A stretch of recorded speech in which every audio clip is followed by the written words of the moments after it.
Okay, guys, we are doing Algebra 1, PACE 1104. This is book 8. I did skip book 7 on the videos because I didn't have time to make them, but I will try to go back and make them just so that they're on there. But this beginning part of this book is very much like what we did in the beginning. So you can see here that this first page is nothing but learning how to add and subtract your exponents. So you have 2 times 2 to the third times 2 to the fifth, which is just 2 to the third power plus 5, which is 2 to the eighth. So 2 to the eighth power is 64, is what that final answer would be. But this is as far as in this section, 2 to the eighth power is what your answer is in this case. So then when you move on to these letters, you have n to the third times n to the fourth. What do you do with that? Well, it's the same thing, n to the 3 plus 4 power, which is n to the 7th power.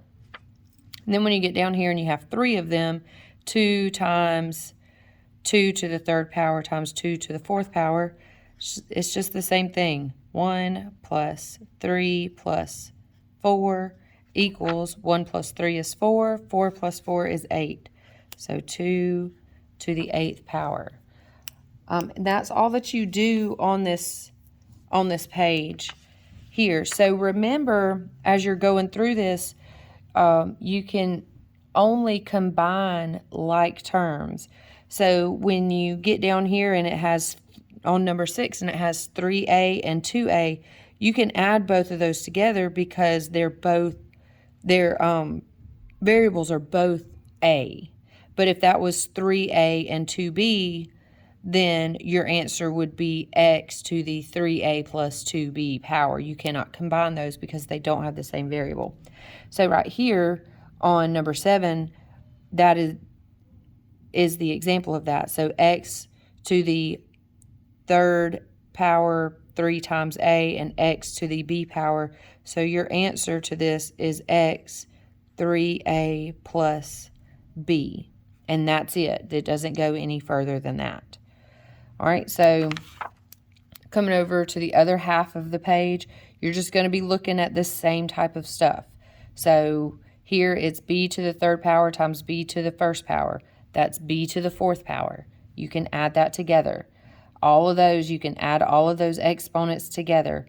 When you get right here to number 13, that is x to the a times x to the 2a times y to the second power. Okay, so that y cannot be added with the powers for x. So you're going to end up with x to the 3 times a power y squared. That's going to be your final answer on that one. So don't let those things kind of trip you up there whenever you are going and adding your exponents, because here you've got 2a plus 7 and 2a minus 8. You're going to work that out just like you would if it was written on your paper, 2a plus 7 plus 2a minus 8, because that's essentially what that is. You're going to end up adding together those two powers. So 2a and 2a is 4a, positive 7 and negative 8 is negative 1. So that's your power, okay? So let's move on over here to page 3.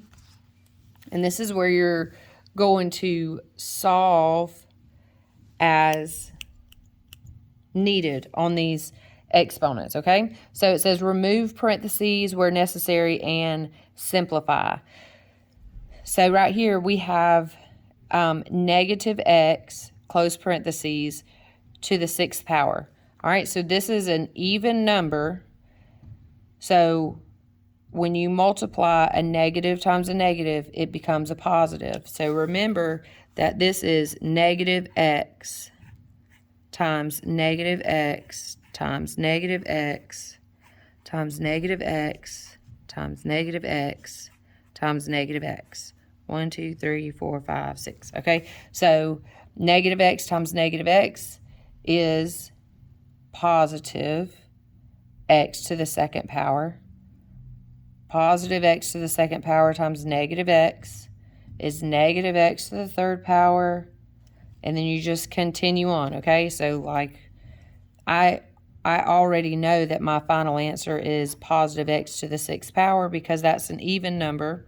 So I know this positive is going to be, or this negative is going to become a positive, and it's to the sixth power. I'm just adding the power.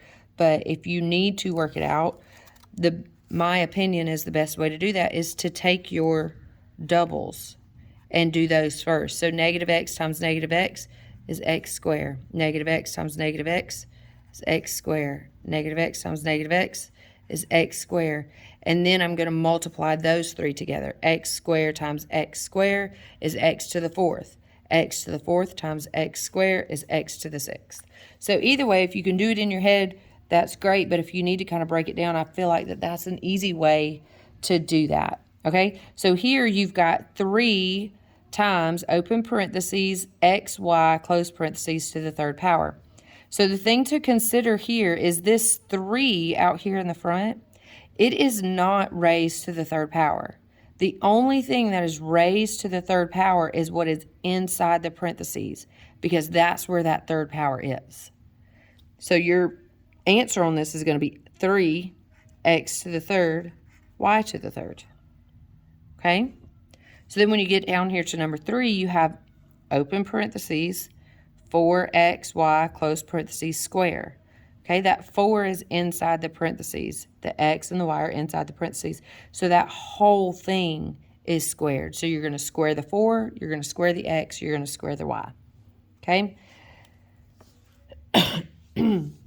So on this one, on number 4 here, this just basically remains the same. I mean, you can do it out if you wanted to see it, but remember that there's an understood 1 in front of here. So you have negative 1, and the 1 is not to the fourth power.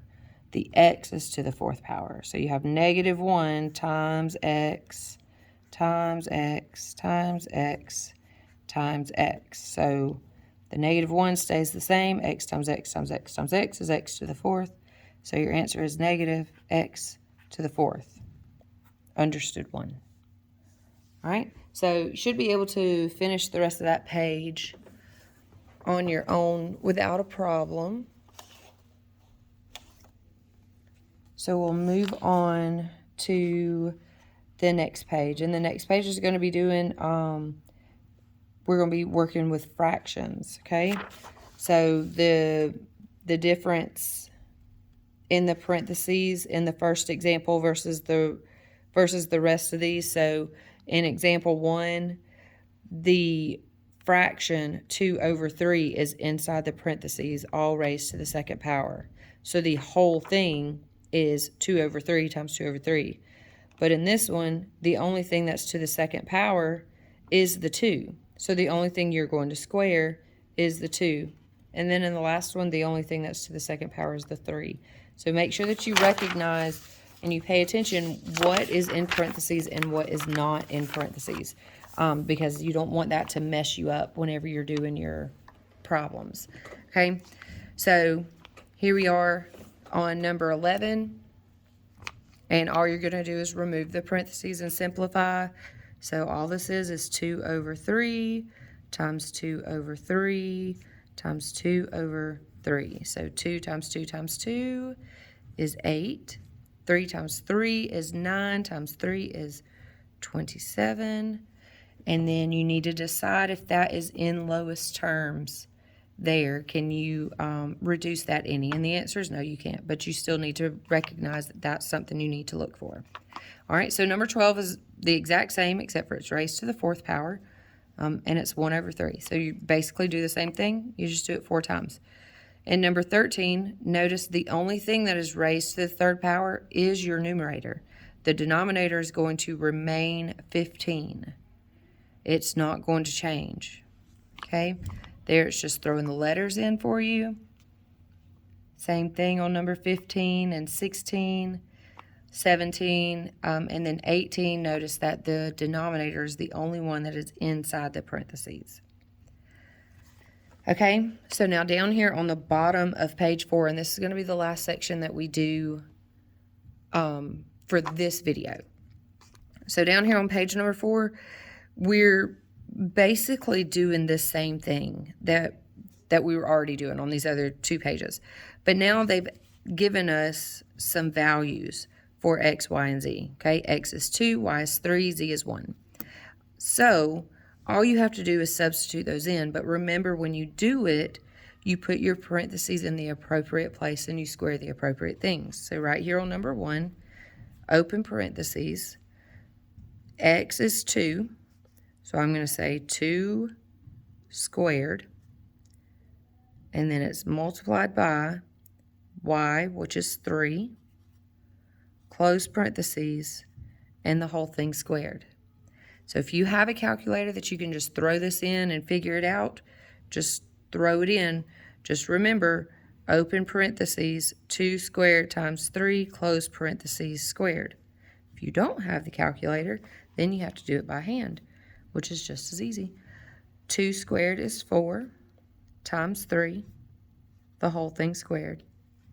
4 times 3 is 12. That is squared. And 12 squared is 144. So I probably did that in the same amount of time that it took you to put it into the calculator. So definitely knowing your multiplication tables could probably do better for you than just knowing how to function a calculator. All right, so there on number 2, everything is in parentheses. Don't forget about the negative, and that negative is out in front of the x. So whenever you plug in your numbers, it's not going to be -2, -3, -1. It's just -2 times 3 times 1, close parentheses, to the 3rd power. And then you just multiply and then do it to the cube power. All right, so number 3, I'll do it because it's a little bit different, but the rest of them you should be able to do on your own. Okay, so number 3. So -2 is on the outside of this parentheses. So I'm going to have -2, open parentheses, x equals 2, y equals 3, close parentheses, squared. Okay? So again, you could just throw this into your calculator or you could do it by hand. So -2 times 3 is 6 squared.